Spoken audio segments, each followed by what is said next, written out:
Good evening, good evening, good evening. I call you back, Caitlin. The doctors, where true health is well, what night is it tonight? It is Monday night, and it is time for Couch Converse with the doctors. As always, we're going to go around our esteemed panel and do our great introduction so you can get just a little closer to our lists that are here, starting with my colleague who usually leaves me and go and have fun in the sun. He is stuck in Chicago, cold like the rest of us, and that's Dr. Doug. Doug. It's no lie, Nikki. It is getting colder. I can tell the difference. I'm Dr. Graham. I'm a retired physician. I worked in the western suburbs for 30 years and then spent 2 years in the representative's office. It was an eye-opening experience. It's a real honor to be here with my colleagues, and I'm going to try and answer your questions if I can. Outstanding, Doug. Outstanding. To the gentleman who has the best art, but he has been all over the world. He's so sweet about it, and that's our very own Joe Harrington. Joe Harrington, the art connoisseur. Thank you, Nikki, as always. Thank Congressman Davis and you for providing this platform. I'm looking forward to being a part of the conversation. My background is primarily in public health and healthcare. I've worked in mental health and education, but mostly public health and healthcare. Worked at 3 different hospitals, University of Illinois, Mount Sinai, and Rush, always in management, middle management. Was an assistant commissioner at the Chicago Department of Public Health and retired in 2017 as the regional health officer for Cook County, for Cook County for the Illinois Department of Public Health, where I was also an administrative law judge. And right now, aren't you in this really great position on the south end of Chicago? Yes, this past summer I was elected as the president of the Roseland Community Medical District Commission. Outstanding. I want to say hey to Jackie Robinson, who is here. She says hello to everyone. I want to say hi to Connie Taylor, who is here, and she's saying good evening to everyone. Well, to that Dr. Extraordinary who says that I threaten him to be here every Monday, but he is always on time. And that's our very own Dr. James Miller. Dr. Miller. Good evening to everybody. I'm a retired internist. I retired in 2019 from clinical practice. However, I continue to do what I can to heal our community. And I'm here tonight because it's an opportunity for me to learn as well as to share what I know. And hopefully we're going to have a great conversation, and there's going to be good information that will be helpful to the community. Outstanding, and thank you so very much. To the man who hates accolades, but he is a world-renowned urologist, and everyone needed him, and they still do. Is there a doctor in the house? That's that show he has every Sunday. That's our very own Dr. Terry Mason. Dr. Mason.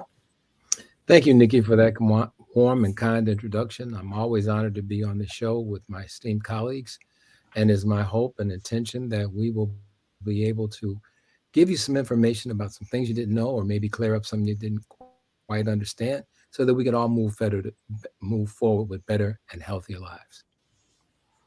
Outstanding. The congressman will be joining us shortly just as well. But to that weight loss guru, practice doctor, but he is really the Wolfgang Puck, so he thinks. That's our very own Dr. Tony Hampton. Dr. Hampton. Well, thank you for another opportunity, Nikki. I am going to earn that reputation, I hope, but it's all about helping people to heal. And I will do it until I can't breathe anymore. Always appreciating success. I had a patient just today who, with her sister's support, was able to take her A1C from 11 to 5 within 4 months. And it just required coaching. I've been seeing this patient for a while. So we are here to coach people, encourage people, and support people as we journey towards metabolic health.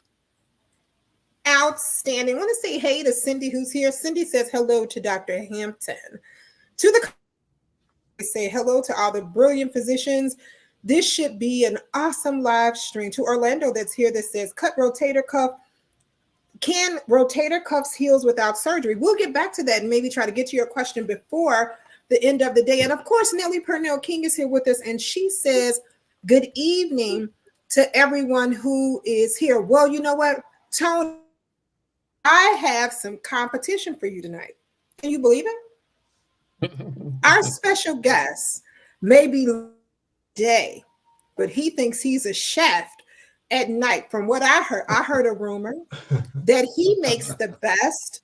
And listen to this, Dr. Mason. I heard that he makes the best vegan and or vegetarian burrito ever. So I don't know. We may have to have a cook-off or our very own Carlin Morris. Carlin, why don't you introduce yourself to everyone? Good evening, everyone. As the only non-doctor on this panel, I feel honored to be with my esteemed guests who welcome me here. I know many of you on the panel. I followed your work. I followed you, and I'm thoroughly in awe, and I'm impressed. And I will say that I am living testament to the power of fitness and nutrition. I cured myself of cancer twice. But what I have to correct you, Dr. Harvey. Not only do I make the best vegan burrito, but I am the best vegan chef that you have seen. And that is a fun fact about me. All right. So he says he's the best. I am the best. Vegan I'm the best. chef. He said he's the best. So I'm I don't know. best. Now, we don't have to have a 7th congressional district cook-off. There's because no contest. No contest. I'm better than the rest. I must confess. Yeah. Law enforcement by day. Okay. Vegan chef in Absolutely. the evening. All right. Absolutely. Well, to the man who makes this possible for us each and every one day, to the one who teaches us each and every day that true wealth is health. The vanguard on healthcare, our very own Congressman of the Illinois 7th Congressional District, Congressman Danny K. Davis. Well, thank you all so very much. We just returned from a partners meeting with Loretta Hospital, and I must say it was very informative as well as being inspirational. It was on the 66th floor of Willis Tower, and it was a group of individuals, mostly African Americans, talking about health. And there are a lot of people who wonder what talking does. Well, there's an African proverb that I heard about talking. But at any rate, talking is very important. Talking is very important. They were talking about health just as people all over America and people all over the world are talking about health each and every day. You can't talk too much. You can't talk too much because talking is a way of expressing what you hope, what you need to do, what the issues are, what the problems are. So talk is relevant. If it wasn't, people who consider themselves to be Christians wouldn't go to church every Sunday and hear much of the same thing. Talk is designed to be reinforcing, re-empowering, re-inspiring. So talk is necessary. And that's why we talk on Monday nights. And I want to thank all of the talkers for talking. And I'm not going to do like the song. Some of us remember the song used to say, "You talk too much." Talk about the dress we would wear tonight, the who, the what, and we had a fight. Well, that was girl talk. This is everybody's talk. So start talking. And thank you. All right. Well, Carnivore is expressing his love for Dr. Tony Hampton. He says, "Love Tony Hampton." To the young lady who calls herself the former fat girl, and that's her name, she says, "Good evening, everyone." So good evening to you just as well. And she calls us friends. And she's also reaching out to some additionals, just like Dr. Mason's niece does when she's here. So it's Halloween Eve. And of course, there's a lot of things where there are ghosts and goblins around, and a lot of things that we fear. And there are so many things that we fear. And I know Tony was talking about this on yesterday, and how you have to deal with things that can be scary. Well, Commander Morph, well, Carlin is here with us on this evening. And Carlin shared with us that he got a very fearful, well, he was very fearful about a diagnosis that he got at one time. And of course, it's October and it is still Breast Cancer Awareness Month, but cancer is something that we need to be aware of at all times.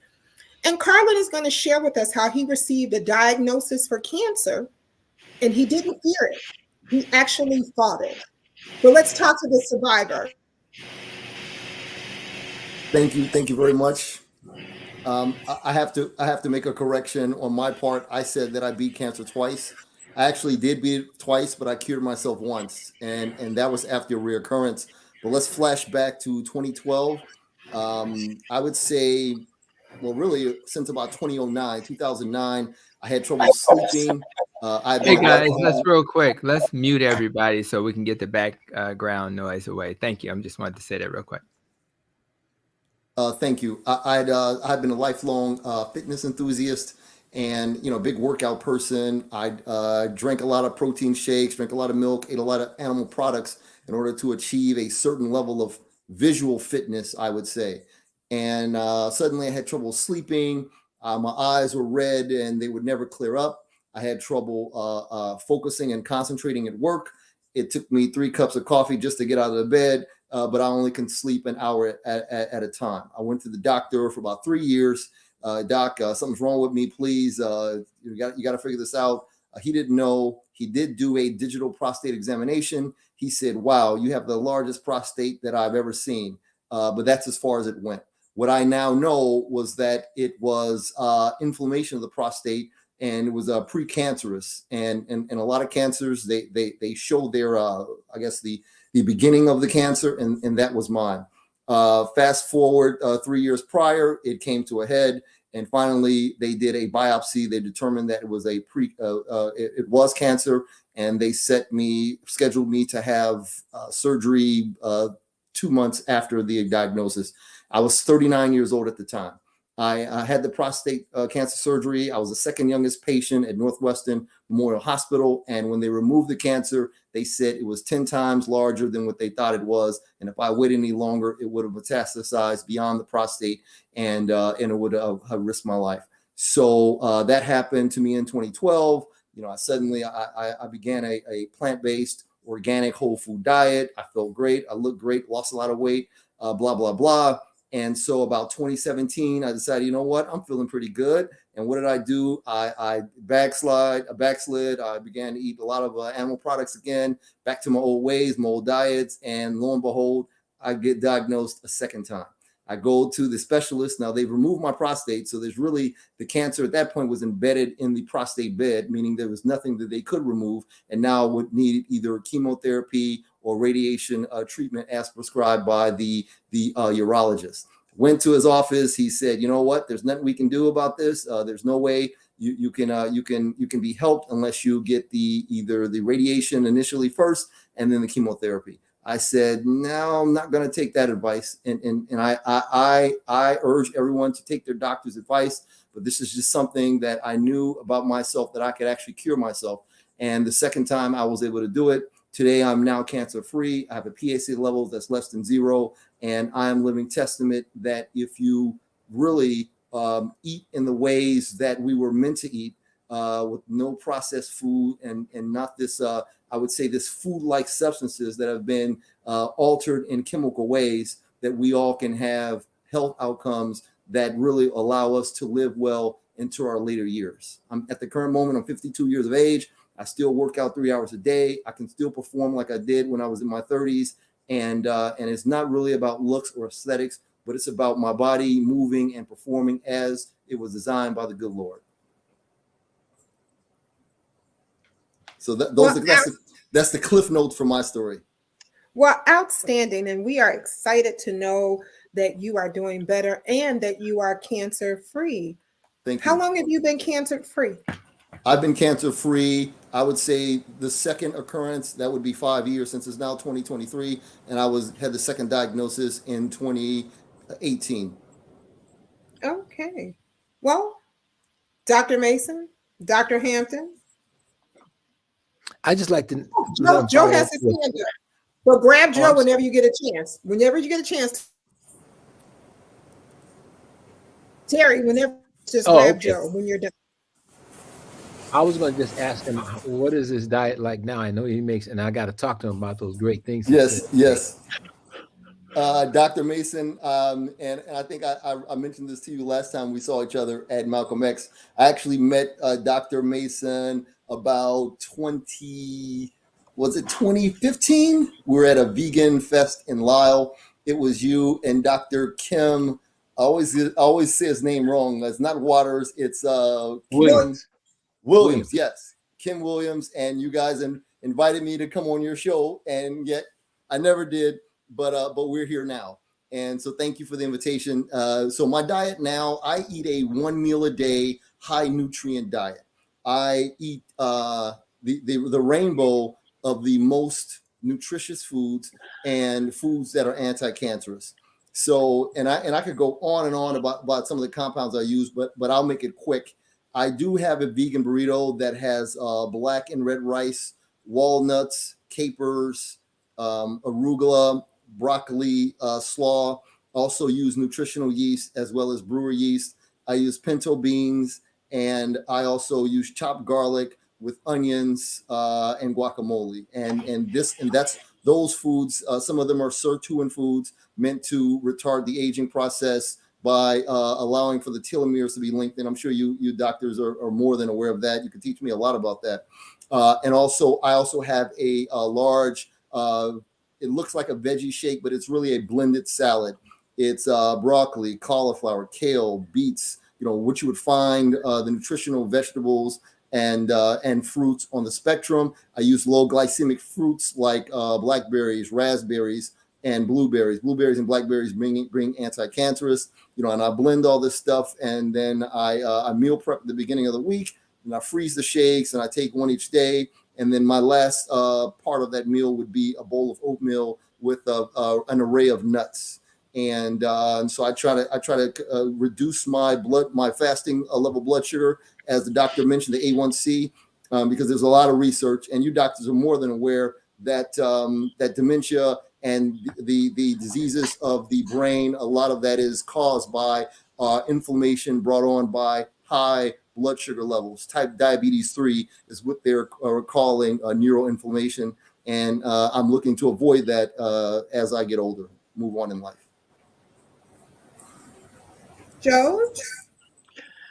Well, this is really exciting and actually ironic because I wanted to talk about cancer tonight. We didn't have a chance to talk about this beforehand, but it's a topic that I really wanted to talk about. And the reason was it occurred to me that September is always Prostate Cancer Awareness Month, followed by October, which is Breast Cancer Awareness Month. And one of the things that I learned working with Dr. Mason around prostate cancer is one disease. It's not cancer, it's not really cancer of the prostate, it's not really cancer of the breast or wherever the cancer occurs. It's cancer, which is essentially an uncontrolled growth of cells which occurs somewhere in the body. So it really takes its name from where the cancer occurs. And one of the things that this group talks about all the time, and the thing that I'm focused on is really from a public health standpoint, is there, when we talk about diseases such as cancer, diabetes, hypertension, we talk about modifiable risk factors and non-modifiable risk factors.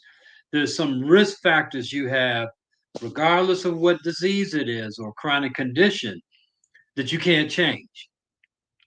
And those things are your gender, can't change your gender. You can have sex change, but you can't change your gender. You're either double X or XY. Your race, which is somewhat questionable because that's a surrogate for other things, but you can't change your race, your family history, and your age. As we get older, we're more immune compromised as we are when we're born. When you're born, you're very immune compromised. so you're more susceptible to disease. The risk factors that can be controlled or changed are called modifiable, and they're simple. They are basically a combination of proper nutrition, physical activity, and abstaining from smoking, and possibly too much use of other substances like alcohol or drugs or something like that. But these are things we have control over. And what you're talking about is the diet relationship to disease moving forward. And I'm going to toss it back to Dr. Mason. And maybe he could talk about some of the things he learned while he was treating prostate cancer, which really led him to focus on more prevention of disease. And I know what it is, but I think it's better that he tells his story. Well, thank you, Joe. And to give you the Cliff Notes version of this, one of the things that I did, and it's interesting that we having this conversation because I just got off the phone with one of the pastors in one of our large churches who has a number of men who have prostate cancer. And, you know, brothers get all shook up about prostate cancer, but the number one killer of Black men is not prostate cancer. It's heart disease. So what we need to be is far more concerned about that from one point of view, not to say that minimize the prostate cancer. But one of the things that we did do, and I think that I'm based on the conversation I just had with him tonight, we did do is we put together a men's group on prostate cancer. So men because men didn't have anywhere to go to have a conversation with other people who had what they had, other than what they could get curbside. So that was one thing. And the other thing was I brought a bunch of people in to talk about the better foods that we could eat. And as everyone knows, you know, I'm plant-based as well. Most all the people that I've been working with are plant-based people. And we know that this will make a difference. And it is, as you've already talked about, it's a more anti-inflammatory diet. And I'll just end by saying at the last National Medical Association National Convention, we had an expert, Dr. Isaac Powell from the cancer center, the Carmonas Cancer Center in Detroit, Michigan, who's been doing a lot of work. And to the point that you also raised, we're seeing the role that inflammation plays in carcinogenesis, or the causing of cancer. And so we need to think about, as we're eating, those things that are inflammatory, and trying to minimize those things. And I could say that by what you're eating, it's a very low inflammatory diet, and it's going to be very, very helpful for you. I agree with it, and there are other people who have other opinions, but my opinion is such that I agree with what you're doing, and I like to have at some later time, maybe or after this program, I'll get the information, because we're going to be doing some things with men. And the one thing that I would say is that what you're eating is not just good for prostate cancer. It's good for everything. It's good for helping to prevent the blockages that form in our arteries. You know, you don't get solitary things. If you've got a blockage in the arteries of your heart, you got it in your legs, you got it in your neck, you got them everywhere. So we need to stop thinking about these things just by where the end organ happens, but thinking systemically. So I applaud you for what you're doing. I congratulate you for what you're doing, and I want you to continue to do it. Thank you. The body's a system. And when I was a kid, we were taught that in school. It's all connected, you know, leg bones connected to hip bone, you know, that kind of thing. It's a system, and it's designed to work together. And we've lost that. We've kind of siloed and compartmentalized our health, not only our health aspirations, but our health outcomes. And but you guys are the doctors, so I'm sure you're gonna. Well, you got to understand that in the 4 years of medical school, and I can let the other doctors talk about this too. In the 4 years of medical school at the University of Illinois, in 4 years of school, I had 40 minutes of nutrition. Yes. And that wasn't really nutrition. It was really about the deficiency diseases like scurvy and beriberi, iron deficiency anemia, the severe things. But I can tell you, because, and I'll say this, I just looked at a YouTube I did a long time ago, and there is no value proposition that supports prevention of disease. There is no value proposition. Our medical system is not set up to be financially viable if we're not managing disease. So that means there's no incentive for curing, because all of our medications and then treating prostate cancer, one of the shots was $6,000 a month, just one. And basically, and I don't want to get into that because that's another discussion, but what we have to do is what you do. You have to take your health into your own hands. You have to do it because, first of all, physicians are not taught it. It is not part of the standard curricula in most medical schools. What you will get is what they've been passed on through others, and I don't want to get into that a lot, but it is not proper nutrition. It is not proper nutrition, and it will do nothing but continue to cause the inflammation that will result in the diseases that we are so commonly plagued with. So I just want to. No, you go ahead. I'm sorry.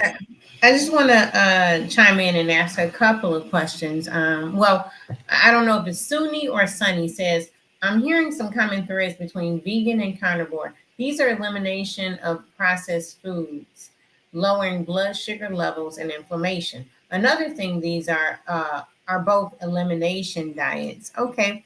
Thank you for that comment. I would like to ask, I've heard a lot about anti-inflammatory nutrition intake plan. I call it nutrition intake plan more because I see it as a moving towards a way of life and sustainability. Sometimes when people think diet, they think I'm gonna do this for a little bit to manage something, and then I'm gonna just go back to something else. Some people say diet is the rest of your life. I call it nutrition intake plan. I heard the doctors here talk a lot about nutrition intake plans that's anti-inflammatory, meaning, the blueberries, the antioxidants, things like that, but also avoiding things that are inflammatory. Can somebody list for me some things that would be inflammatory? An example of things I would eat that would be inflammatory. So I'll comment in terms of, it's kind of good news all the way around. We know excessive sugar is like cocaine. It's basically, you take something, if you suck on a sugar cane, probably won't hurt you. If you take that sugar cane and turn it into to sugar, it's going to be toxic because you only have a teaspoon of sugar in your blood right now. So if you do anything beyond a teaspoon of sugar, your body has to use it for energy, store it as glycogen in your muscle or your liver, and or store it as fat.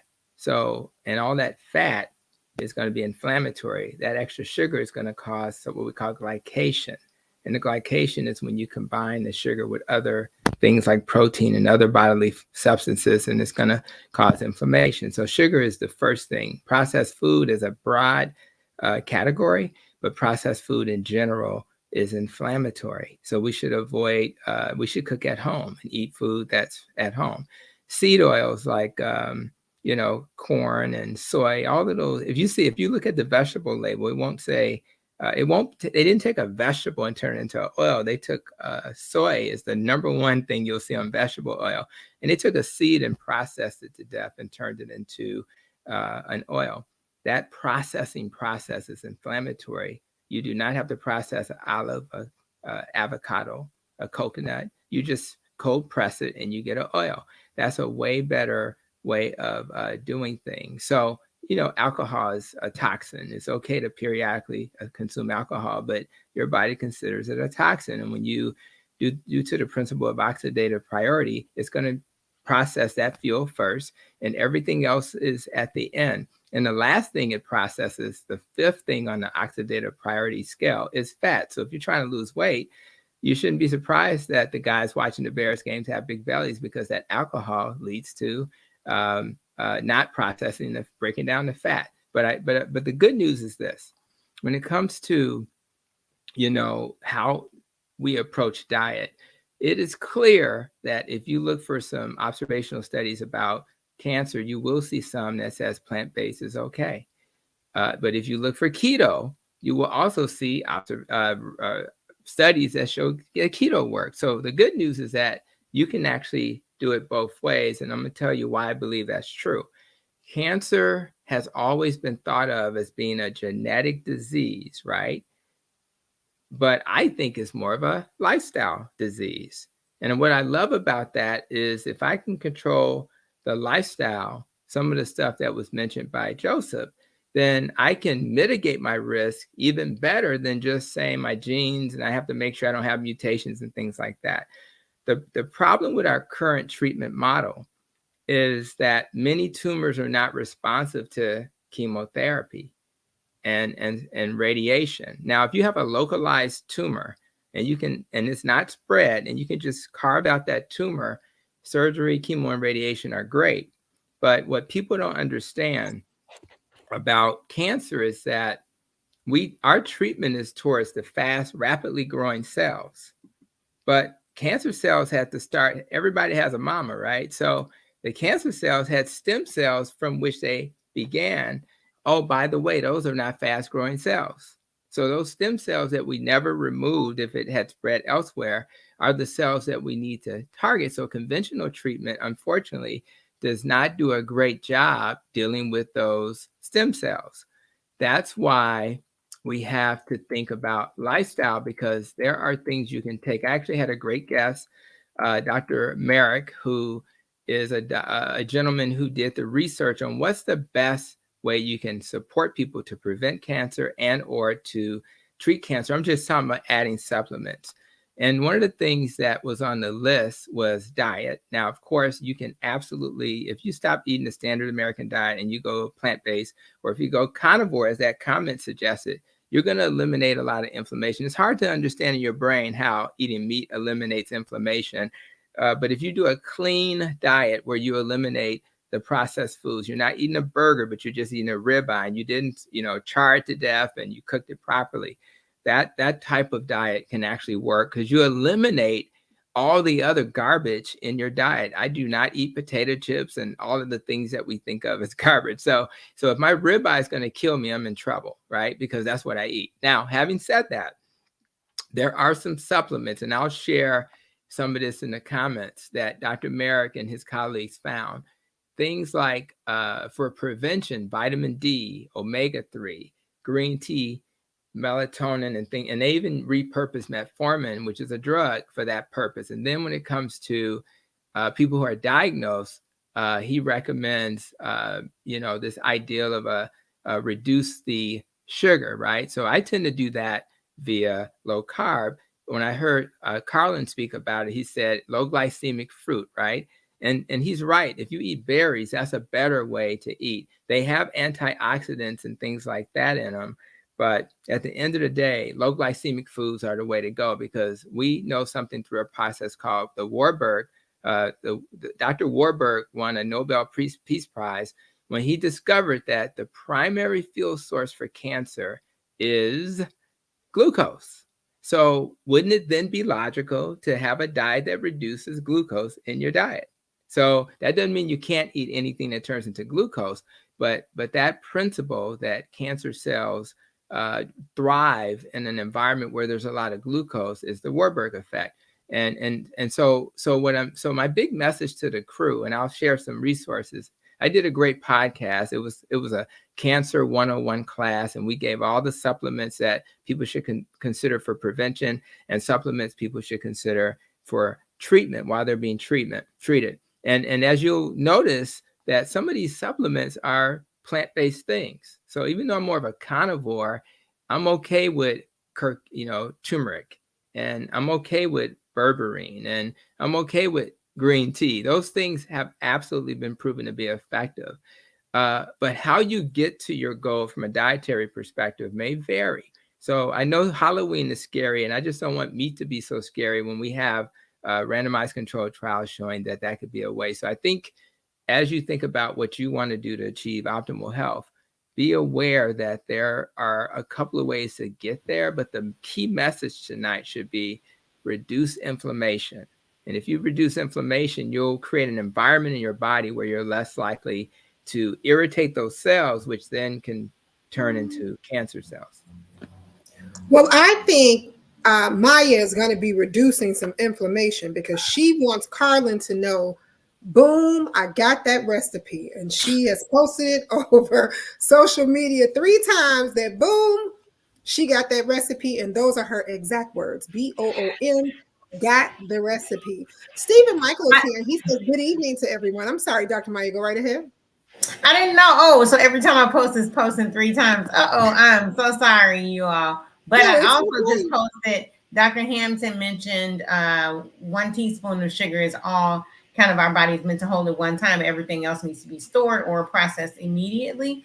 1 teaspoon is 4 grams. And so just so kind of people can understand what we're talking about, 1 teaspoon generally equals 4 grams of sugar. And then I'll post a link. I'm looking at this screen right now, but as soon as someone else starts to chime in, I'll just post a link on like cow's milk, 8 grams, apple juice, 8 ounces is of concentrated apple juice. That's why they say eat the apple, don't drink. Like if you got a taste for that, eat the whole apple. 28 grams. But then not only that, natural sugars are different than kind of processed sugars. Some sodas have 7, sometimes 12 grams of sugar. And remember, what Dr. Hampton is talking about is our body is meant to hold 4 grams. So I'm gonna find a list. I'll post it for you. Some average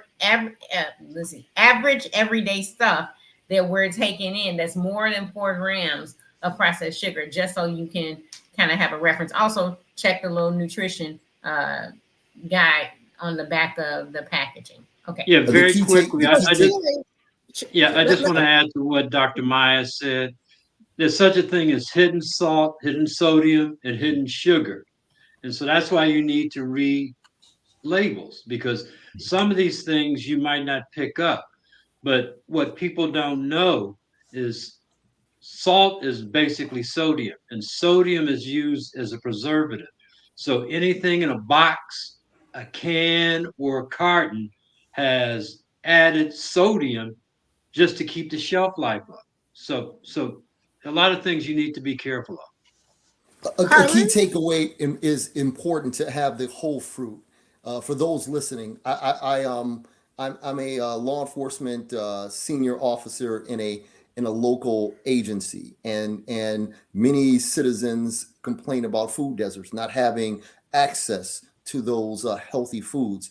And it's important to have that whole apple. That apple has thousands of polyphenols, thousands of healthy compounds that help to affirm our health, that help with our focus and our mood, that feed our cells at the cellular level. And that's what food is designed to do. It's designed to feed and repair our cells and to keep us in that constant state of health. That's that homeostatic balance that we're designed to be. And so when we drink that juice and we drink that soda, even when we have the diet soda, it becomes a toxin inside of our body. Now over time, as we get older, our body can no longer respond and fight off the ill effects of not only our food, but our environment, of the pollution, of maybe stress relationships, of the aging process. And so there's a lot of work and a lot of research studies out there that says that aging doesn't have to be a decrepit state where we're bent over, where we have no brain focus and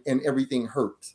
But that's going to be a function of the wear and tear over the years, as opposed to our current health outcomes that we get from the food we eat.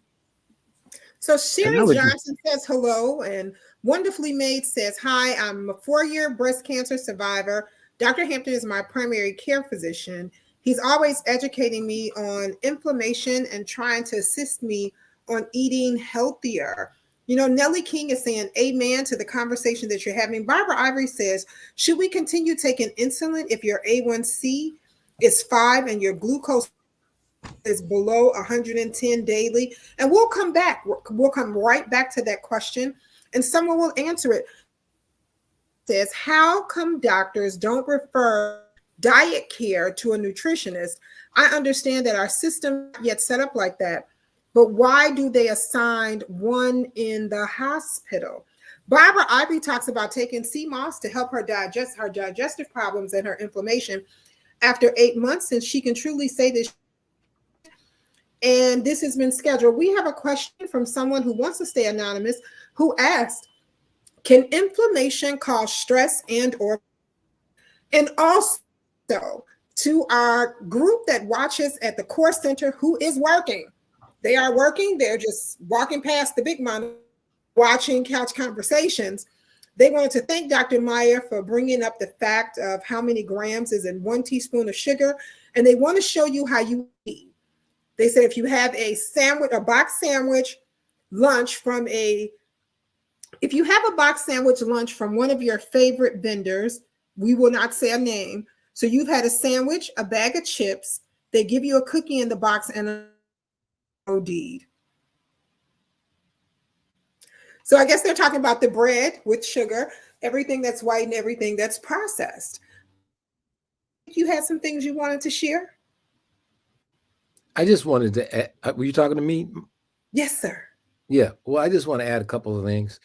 At Trinity United Church of Christ, we battle with this issue, and working with Dr. Kim Williams actually did a study. Now it was the first, we needed to raise about $1.5 million to do the rest of the study the way we wanted to do it, because there were some things by the methodology that was limited by money that did not permit us to do the study in the way we totally wanted to do it with and it's technical stuff, things that I could talk about later. But what we did was we took, during January, and these people are all their own control, so to speak. So we had about 60 people who agreed to go on this journey. And we measured all their blood work and everything before then, tried to get as much in terms of but dietary recall is not the best way to get information about what people have eaten, but we wanted to look at it more scientifically. So what we did do is we measured a bunch of markers in the groups ahead of time. And one of them was trimethylamine oxide. We found a lab, Tony, that would actually measure that for us. And as you know, that's a very potent inflammatory agent. And I'm not going to get into its synthesis in the liver and all that kind of stuff, but just to say that we measured that. And so we measured everybody's blood before then. And then after that, we then had a group that went on to eat a measured plant-based diet. And they measured, and it was all measured. Everybody ate it. We asked them to be honest. If there was something they ate beyond what they were supposed to eat, to write it down. So to make the long story short, and it was published in Nutrition Magazine. And again, we want to do a much larger study and do a far better job in design. But what we did find in the group that ate the vegan meals, the inflammatory marker TMAO dropped 44% in 4 weeks. And there's no medication that I'm aware of out there that will get you those kinds of results. And I'll defer to my internal medicine colleagues. But the thing is, we need to get better information. We need to have better data. We need to have that on people that look like us, because there's some things that could be confounders that are not being seen, but we need to do this work.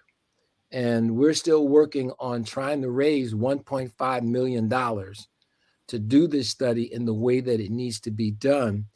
Dr. Kim Williams is the past president of the American College of Cardiology, was over 40,000 cardiologists worldwide.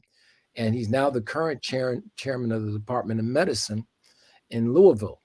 So we want to do this work because in God we trust, all others must have data.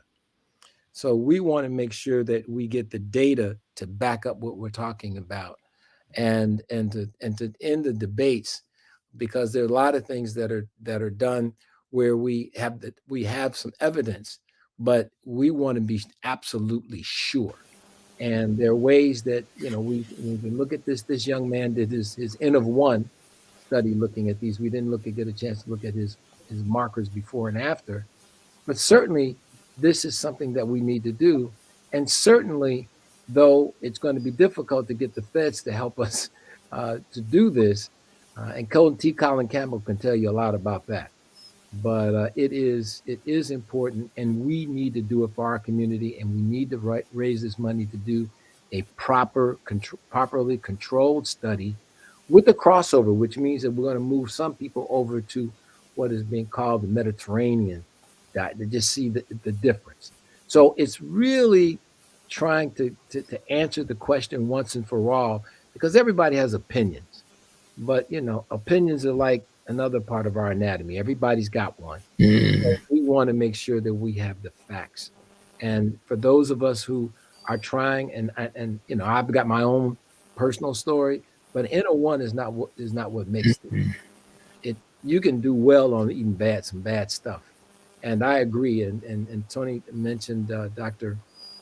a guy that we both know who's talked a lot about sugar, Dr. Bob Lustig in California, who deals with tremendous obesity in children.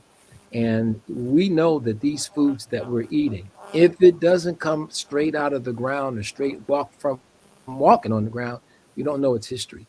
And we have a lot of preservatives. We have a lot of things in our food that can create confounding things. So we need to do the best we can in that. And I'll say this and shut up. That's why we're farming now. I decided that the only way we're going to know what we're getting is we got to grow it ourselves. Yeah. And that's what we're doing. And I'm going to have Tony come on at some point. We went to the NMA convention. We presented our data there. And we will have our food is all grown sustainably. It is not necessarily organic, but we use no organophosphates. We need none of those kinds of things. So we'll look forward. I'll give you more about that later.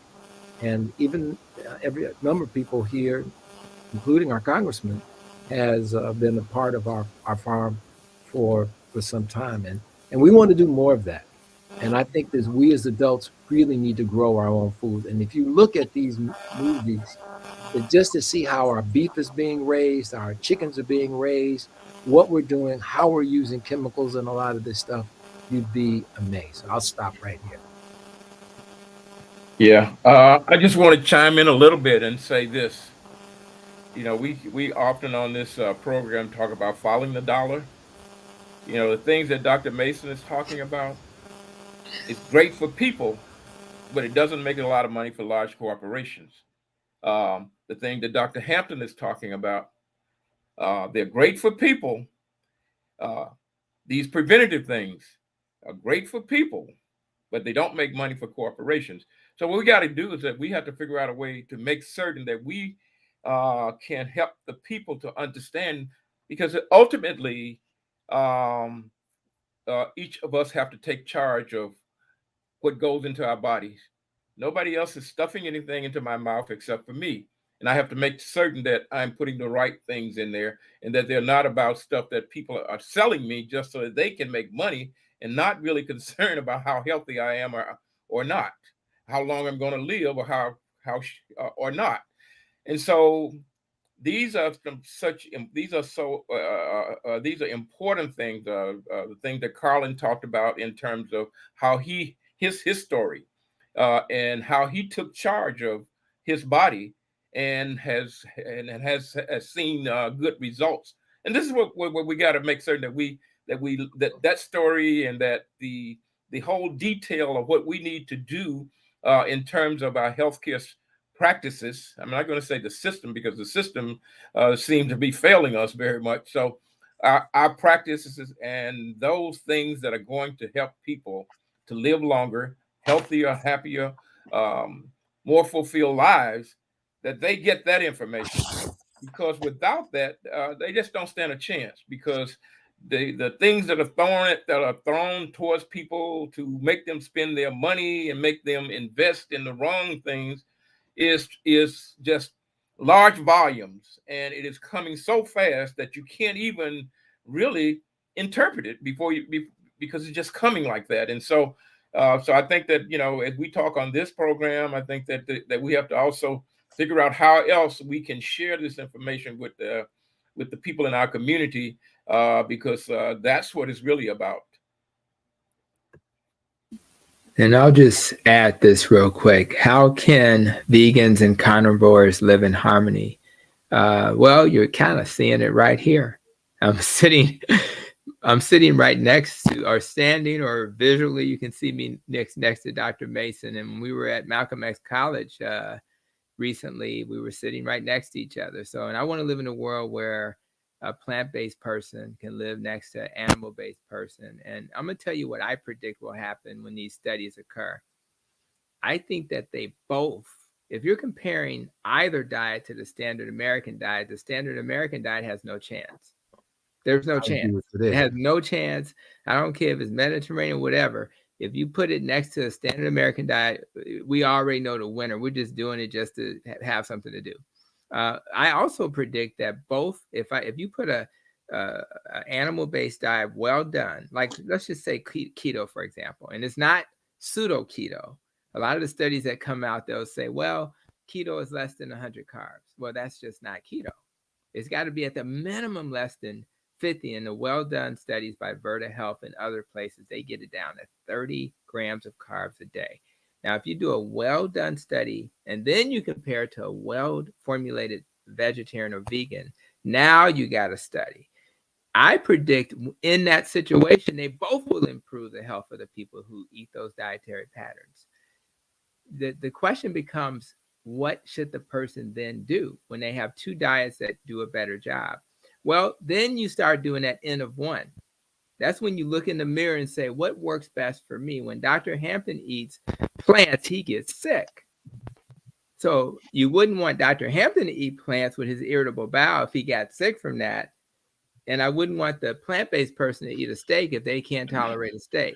So I think that's where we're going to end up. But the key is that we're going to move towards a model where every individual, I'll be honest, this is my personal opinion. I don't want to live in a world where people are being told what to eat on Friday and Mondays, like in New York.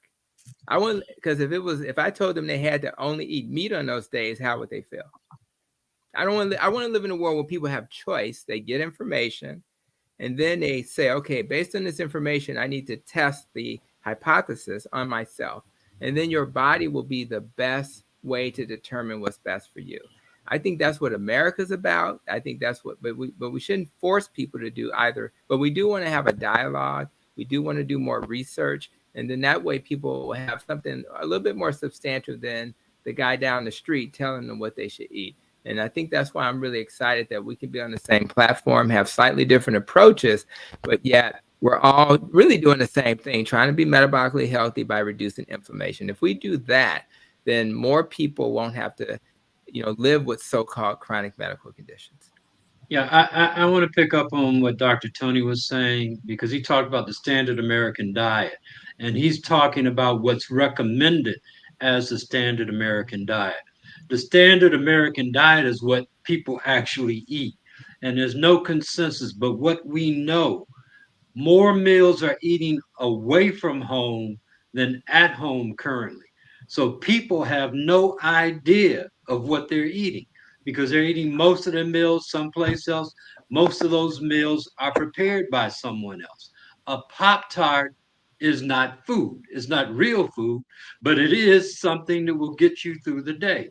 And if your diet consists of Pop-Tarts, potato chips, corn chips, soda, if you're going to Burger King, Popeyes all the time, if that's where you're getting your food, you really don't know not only what you're eating, but how much you're eating. And that's the problem that we're talking about. And I think it needs to be, I'm trying to make it clear so people understand what we're talking about. It may sound like we're talking about something else, but that's what we're really talking about. Well, when we have, go ahead, Dr. Who is it, Dr.? Yeah, I was just going in reference to what Joe is mentioning. But my thing is to say, but who's advertising? Popeye, McDonald, and unfortunately, people tend to follow and to cater to and order what they hear, and that's what's particularly when you get a whole meal for $5. There is no broccoli. And you don't have to spend any time cooking. There is no broccoli lobby. There's no big vegetable business pushing that whole food narrative on us. So it's something we have to go out and seek, because every day I'm being inundated with McDonald's, Popeyes, Kentucky Fried Chicken, and hey, we're short for time. So what do? We get something that's fast, easy, and greasy. And I just make one other quick point. Exactly. I just make one other quick point. The other problem we have, people talk about food deserts all the time. But what we learned when I was at the Department of Public Health in the county, another concept that I call appetite deserts. There are many grocery stores that went out of business because the people didn't, and some of these are major chains that were throwing away lots of the greens and vegetables because people weren't buying them. Because appetite has been so engineered by the plethora of fast foods and other things that are out there that people don't even have the appetite for the better foods. I grew up eating greens and beans and that sort of thing. So when I was older, even though I backslid a little bit in the beginning, I wanted to cook. I cooked the same thing we cooked at home. I knew how to cook greens. I knew how to cook beans. I knew how to cook all that stuff. I also know how to cook fried chicken and everything else. But that's another story. So, but the thing is that what we learned is that even in stores that were trying to stock the vegetables, the greens, and all that sort of stuff, they were throwing it away because the people weren't buying it, because the people had no appetite to eat it. And so when we do these things, we have to be very careful about what we do, because you can't, if people haven't eaten a thing and don't desire a taste or an appetite for it, you could put a warehouse over there full of greens and broccoli and all that stuff, but people aren't going to eat it. So I just want to put that out there as something that we got to watch for. And it's because, to the point that everyone's made, we have flooded and started that taste engineering as our children are in school, grammar school, and what have you. We start engineering that taste. We've got a major marketing around things that are crunchy, sweet, and or salty or oily. And there's a lot of industry that's around that. So we have to decide as people that we want to do better. And then we've got to put the things in place for us to be able to do better on a sustained basis. Isn't it amazing that when we have such a robust conversation, time just flies by? So I'm going to ask some of our doctors, when you get the opportunity, if you can grab that chat and answer some of those questions, because we didn't get a chance to get to all of them. And as you know, we try to answer your questions either in the chat or on our next session, which is next Monday night. But I got to say, has had me over here cracking aside, but I love her I love Lola J as they actually quote Reverend Shirley Caesar. She says, beans, greens, potatoes, tomatoes, you name it. So for those of you who don't know Pastor Shirley Caesar's song, Google it. Beans, greens, tomatoes, potatoes, you name it. Ways we're going to go around and we're going to ask your until next Monday. So, Dr. Maya Green, your until. Well, until next Monday. Sorry I couldn't respond to some of the stuff in the chat. It went from reporting 3 times to just completely cut out. So I'm having tech issues. But until next Monday, I really love that if you look at what's going on in our nation and in our world, these conversations we're talking about individual health, yes. But if you look, you may want to pay close attention to how we're creating a more sustainable space for yourself and your tribe, and get into it right now. Don't wait for the next pandemic. Don't wait for something else to happen. Don't wait for the grocery store to close. Don't wait for all of that. Get into it now about how you can have a sustainable, prepare not only your body, but prepare your environment around you to be sustainable within yourself and self-sufficient. And it also will have a financial impact, because you don't have to go out to the store, fast food, and buy stuff all the time. You can look at natural stuff in your body, but also things that impact your wallet. Listen, because we're talking about some stuff that we're definitely going to have to increase on in our community. Outstanding, and thank you so much. Dr. Terry Mason, you're until next Monday, but right before you give it to us, I have a request.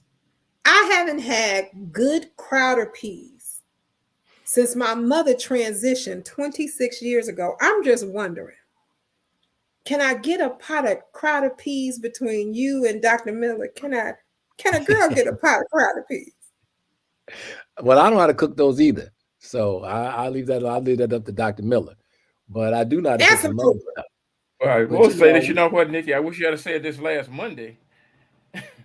I just actually, I mean, because in my garden, I'm growing Crowder peas along with the other stuff, and with the change in the weather, uh, last week was sort of the end of the pea season for me. So I mean, obviously we can probably find some Crowder peas, and I certainly know how to cook them, but I think I've harvested all we're gonna be able to harvest this season. But hey, we'll look for you. Well, I'm gonna drop you off some Crowder peas or some okra for me. Thank you so much. Just tell me when it's ready. I'll pick it up. I know your address. Dr. Mason, you're until next Monday. Well, I just hope that everybody's taking in what we've said tonight. There's a lot of information here, and I want again to applaud the young man that did this miraculous thing. It's hard in a place where everything that you are trying to do goes against what you're doing. And so I just said, keep the faith, keep going, doing what you're doing. I applaud you, and I also want to get your contact information because there's some other things I'd like to talk with you about. So keep up the good work, and thank you for being with us tonight. Thank you so much, Dr. Mason. And Lovey, you say you can mess them peas up, huh? All right, I'm going to hold you to that one. Dr. Tony Hampton, you're until next Monday. I just want to ask people to think about the fact that your genes, we do have something called epigenetics, and your environment can impact your genes. That's a real thing. But I want you to really pause for a second. And has your genes really changed that much? I think that what's changed is your metabolic health. I think why we see cancer so much is because there's so many people in the country who are not metabolically healthy, meaning if we were to measure blood pressure, blood sugar, their belly size, their triglycerides, and HDL. So if we can improve the metabolic health of the population, we will absolutely see a reduction in cancer. And what I think the biggest take home tonight is that Carlin was able to not rely on a health system that didn't train its clinicians how to talk about wellness through nutrition and lifestyle changes. So he had to do it on his own. I want to live in a world where you don't have to come to couch conversations with the doctors. You don't have to come to Dr. Hampton's YouTube channel. You can go to your doctor and get this information. So until that changes, keep coming to the couch conversation with the doctors and Dr. Hampton's YouTube channel. And hopefully one day we can inspire our conventionally trained doctors and health systems to do the same. But I just want you to understand that your life is in your hands. And if you can't find it from one resource, get it from another. So that's my take home message. Outstanding, and thank you so very much. Well, Connie Taylor is giving a shout out to the purple whole peas, and Nellie Purnell King is giving a shout out to the field peas. Now, I heard that Dr. Mason has some purple whole peas, but I'm not going to tell his business. I just thought I would share that. Doug Graham, Dr. Graham, what's your until next Monday? I want to add on what Joseph said about reading the labels, but you have to read both labels because there are different rules for the front of the package than the back of the package. And if you read on the back of the package, that will give you more accurate information about the sodium, and you might be really surprised how much sugar they add to that product. So that's really the best way to guard your health. Read the back label, look at the sodium. You might find it really isn't very low sodium at all, and how much sugar they add to that when they try and sell it to you. Outstanding, Doug, and thank you so much to Mrs. Davis, who's here, Mrs. Nana Davis, who's here. One of the doctors will grab your question that's in there, and they will try to give you an answer or some type of solution to it. Joe Harrington, you're until next Monday. Well, I had a chance to think about it. Like I said, I came prepared. I wanted to talk about cancer, and we had a chance to talk about cancer. But I want to end with a quote from UB Blake. UB Blake lived well into his 90s. He was African American pianist, famous for ragtime. And he was asked about the secret of his longevity. And he answered, "If I had known I was going to live this long, I would have taken better care of myself." I'm going to admonish everyone to take better care of themselves. Thank you so very much. Taking care of ourselves. You are absolutely right. That part. James Miller, Dr. Miller, you're until next Monday. You're muted, Dr. Miller.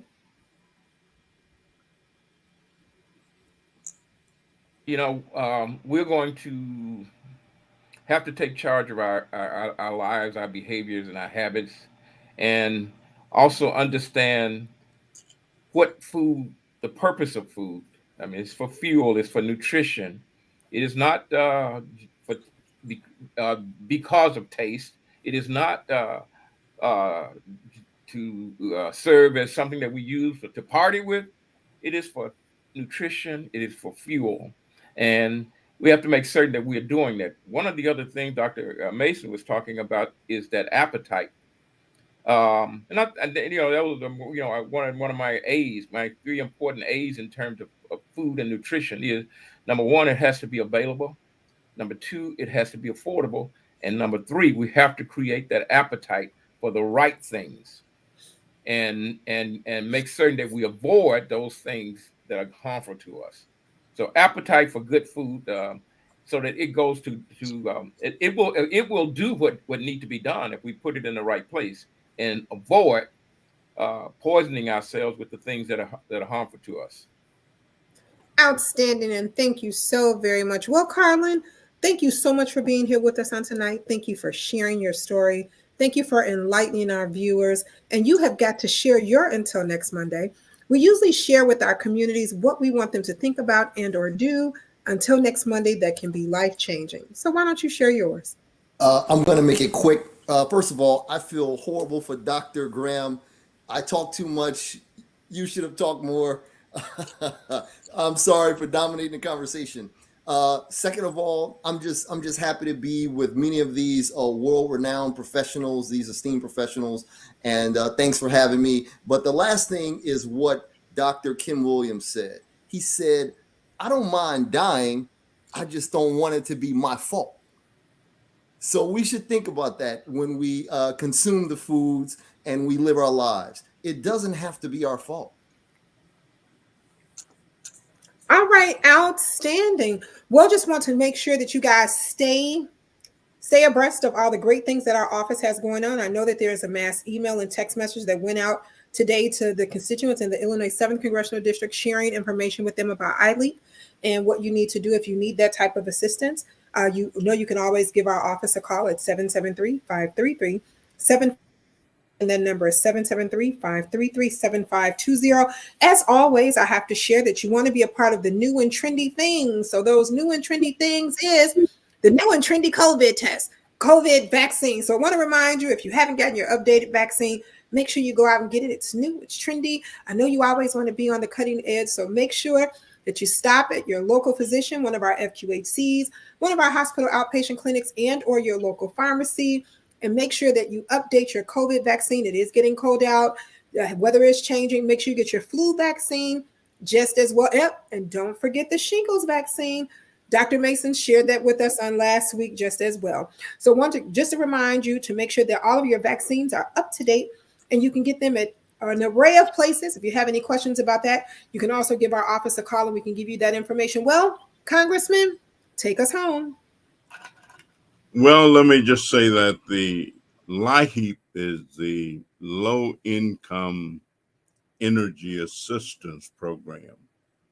And it's getting cold. There are a lot of people who actually were able to live through the summer and it was fine and they could make it.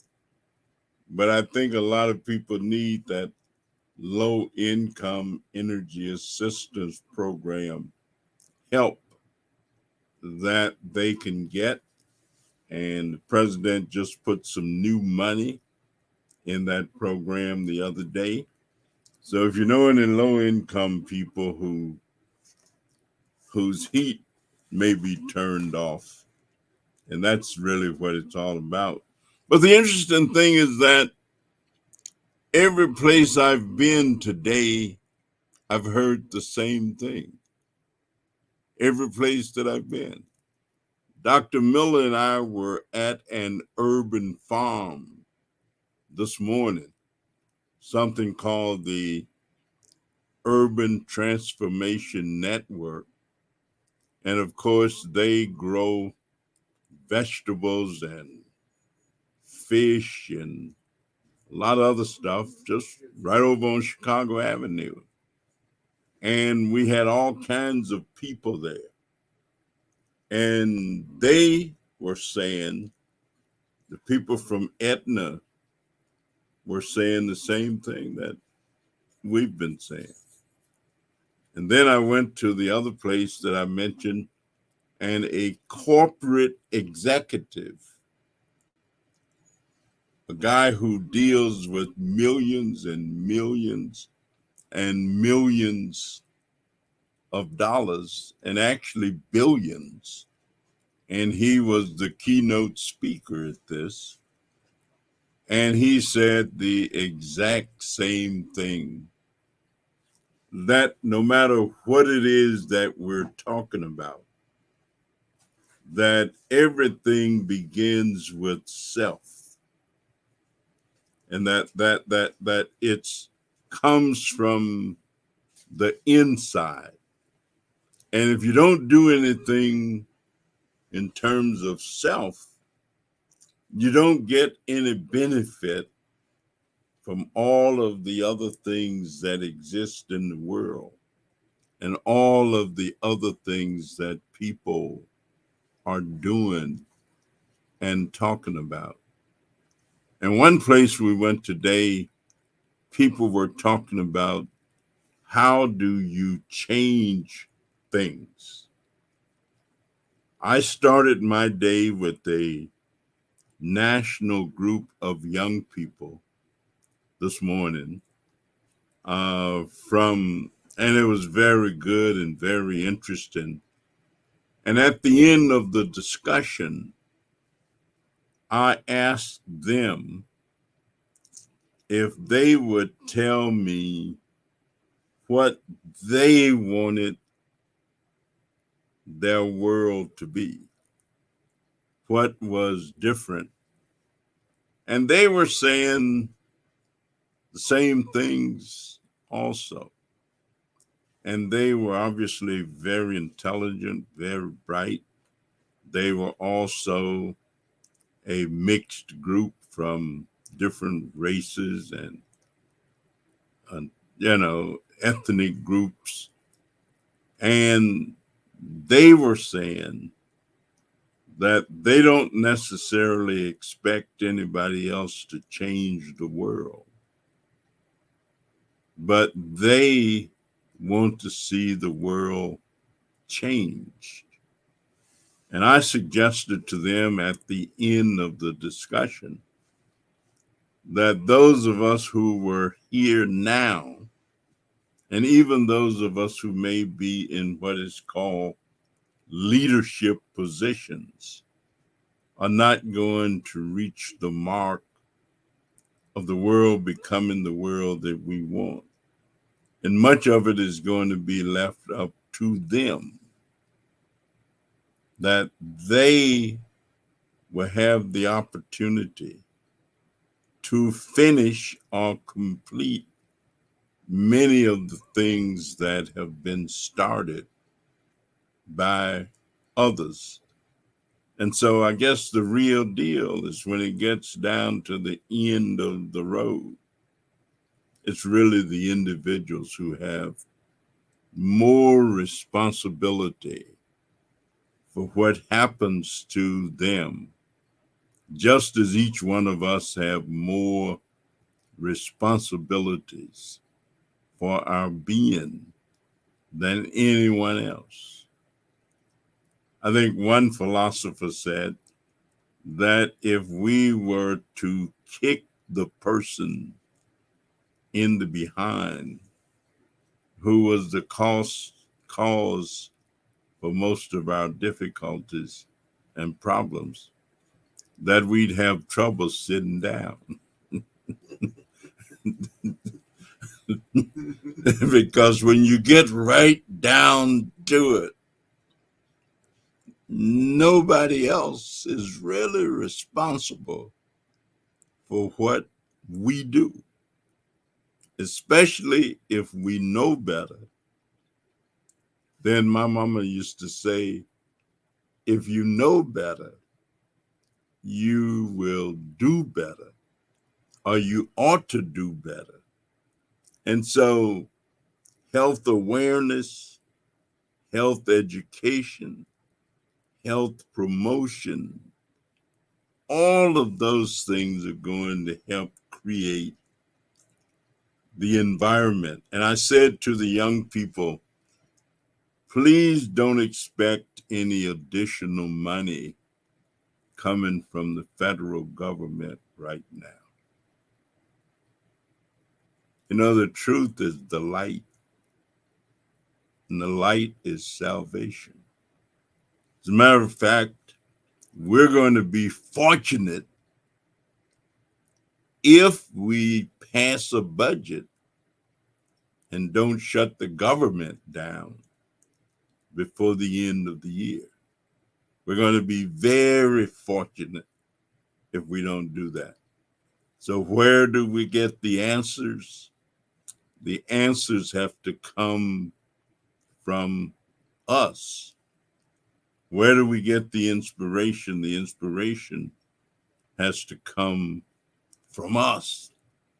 And if there is going to be change, then change comes from us. So thank you all for saying the same stuff I've heard every place I've been all day. That is us that have to do it. And if you know it, then you can do it. And thank you all for helping us to know it. And until next week, I'll see you then. Thank you so much. Good night, everyone. All right. All right. Everybody.